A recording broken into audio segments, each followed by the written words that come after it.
Bismillahirrahmanirrahim. Saya awali. Assalamualaikum warahmatullahi wabarakatuh. Perkenalkan, nama saya Yanwar Cahyo Nugroho. Di sini saya perwakilan dari kelompok 2 yang beranggotakan yang pertama ada Ahmad Rizky Pranada, yang kedua ada saya sendiri Yanwar Cahyo Nugroho, dan yang terakhir ada Yulinda Safitri.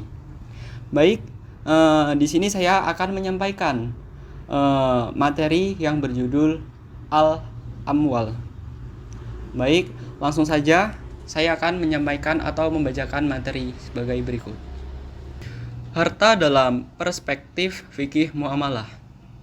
Definisi harta atau disebut al-mal.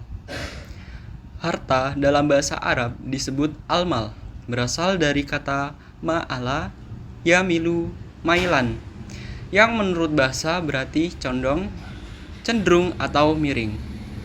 Menurut bahasa umum, arti mal ialah uang atau harta.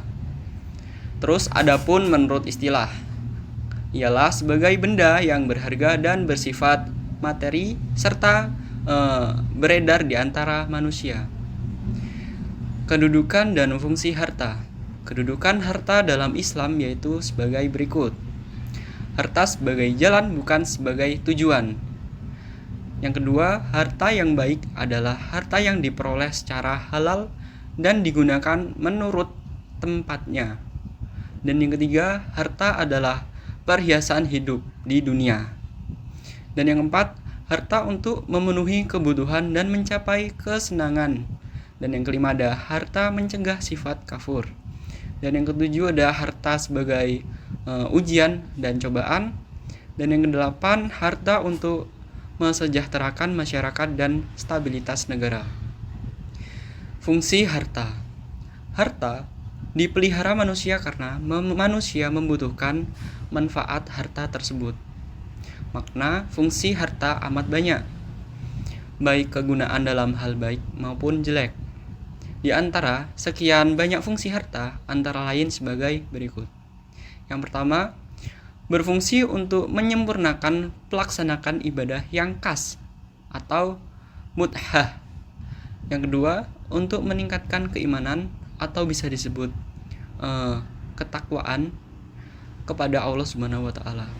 Dan yang ketiga, untuk meneruskan kehidupan dari suatu periode ke periode berikutnya. Dan yang keempat, untuk menyelarasakan atau menyeimbangkan antara kehidupan dunia dan akhirat. Dan yang berikutnya ada untuk mengembangkan dan menegakkan ilmu-ilmu. Dan yang selanjutnya untuk menentukan perana-perana kehidupan, yakini adanya pembantu atau tuan. Dan yang terakhir untuk menumbuhkan silaturahmi. Di sini ada memperoleh harta dan manfaatnya. Jadi yang pertama itu memperoleh harta. Harta merupakan kebutuhan pokok manusia. Oleh karena itu Allah Subhanahu wa taala memerintah manusia untuk berusaha mencari harta dan memilikinya. Adapun bentuk usaha dalam memperoleh harta secara garis besar dibagi menjadi dua. Yang pertama, memperoleh harta tersebut secara langsung sebelum dimiliki oleh siapapun. Bentuk yang jelas dari mendapatkan harta baru sebelum menjadi milik siapapun adalah menghidupkan atau menggarap tanah mati yang belum dimiliki, yang disebut ihya al-mawat. Dan yang kedua, ada memperoleh harta yang telah dimiliki oleh seseorang melalui transaksi. Di sini ada pemanfaatan harta. Jadi tujuan utama dari harta itu diciptakan oleh Allah Subhanahu wa taala, yaitu untuk menunjang kehidupan manusia. Oleh karena itu, harta harus digunakan untuk maksud tersebut. Tentang pemanfaatan harta terdapat beberapa petunjuk dari Allah Subhanahu wa taala.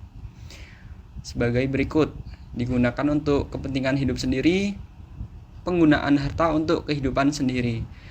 Yang kedua ada digunakan untuk memenuhi kewajibannya kepada Allah Subhanahu wa taala.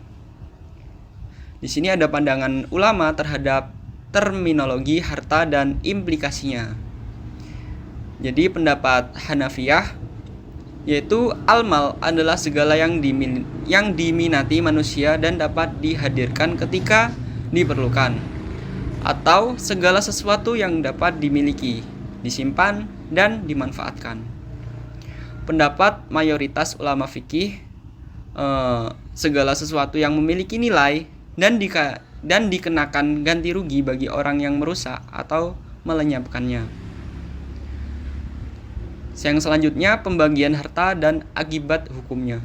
Ulama fikih membagi harta menjadi beberapa bagian yang setiap bagian berdampak atau berkaitan dengan beragam hukum atau ketetapan. Berikut pembagian harta dan dampaknya.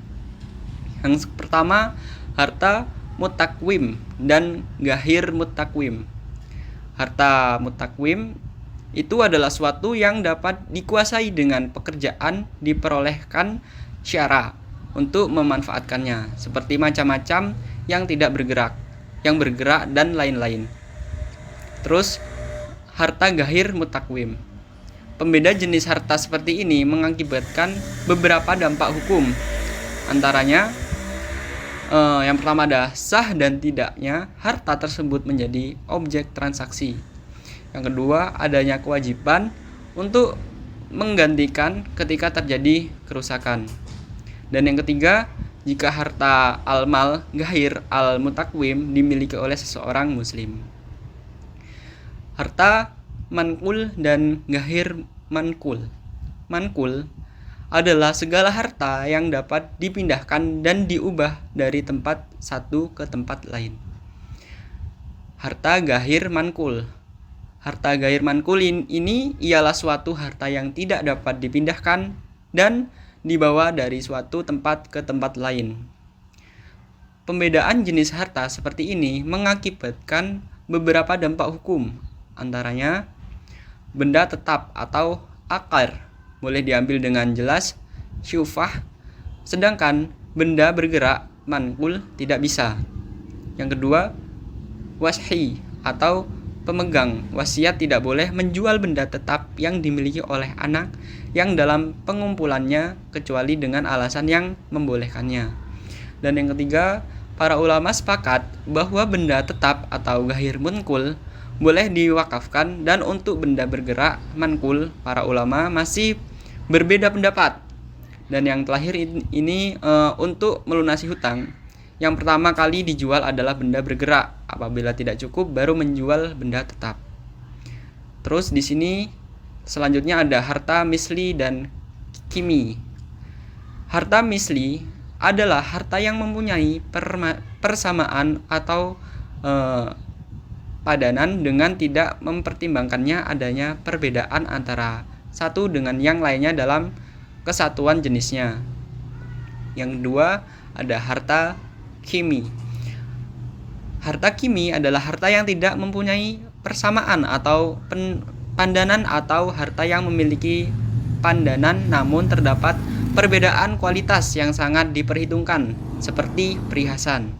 Dan yang selanjutnya ada harta istimali dan istihlaki. Harta istihlaki adalah suatu yang tidak dapat diambil kegunaan dan manfaatnya secara biasa, kecuali dengan menghabiskannya. Antara istimali adalah sesuatu yang dapat digunakan berulang kali dan materinya tetap terpelihara. Yang selanjutnya harta mamluk, mahjur, dan mubah. Harta mamluk yaitu harta benda yang statusnya berada dalam pemilik seseorang atau badan hukum seperti pemerintah atau yayasan. Harta mahjur. Harta mahjur itu harta yang menurut syara tidak dapat dimiliki dan tidak dapat diserahkan kepada orang lain lantaran telah diwakafkan atau telah diperuntukkan bagi kepentingan umum. Yang ketiga ada harta mubah atau benda bebas. Di sini harta mubah adalah segala harta selain masuk kedua kategori benda di atas. Setiap orang dapat menguasai benda jenis ini sesuai kesanggupannya, seperti ikan di laut, bintang buruan di hutan, dan lainnya. Harta ashal dan tasmarah. Harta ashal ini adalah harta benda yang dapat menghasilkan harta lain.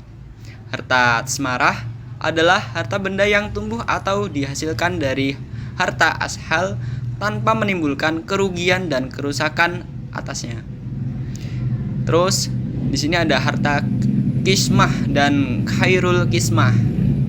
Harta kismah itu sendiri adalah harta yang dapat dibagi menjadi beberapa bagian dengan tidak menimbulkan kerusakan atau berkurangnya manfaat masing-masing bagian dibandingkan dengan sebelum dilakukan pembagian. Terus yang kedua ada harta ghairul qismah, yaitu harta yang tidak dapat dilakukan pembagiannya sebagaimana pada harta qismah seperti gelas, kursi, dan perhiasan. Dan materi selanjutnya sebab-sebab kepemilikan harta.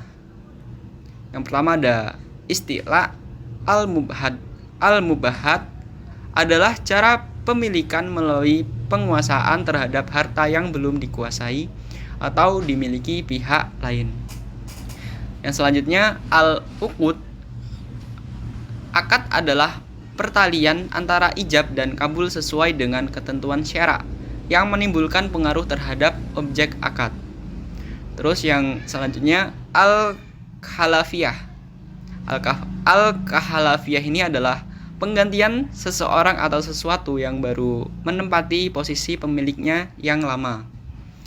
Dan ada al-tawalud minal mamluk.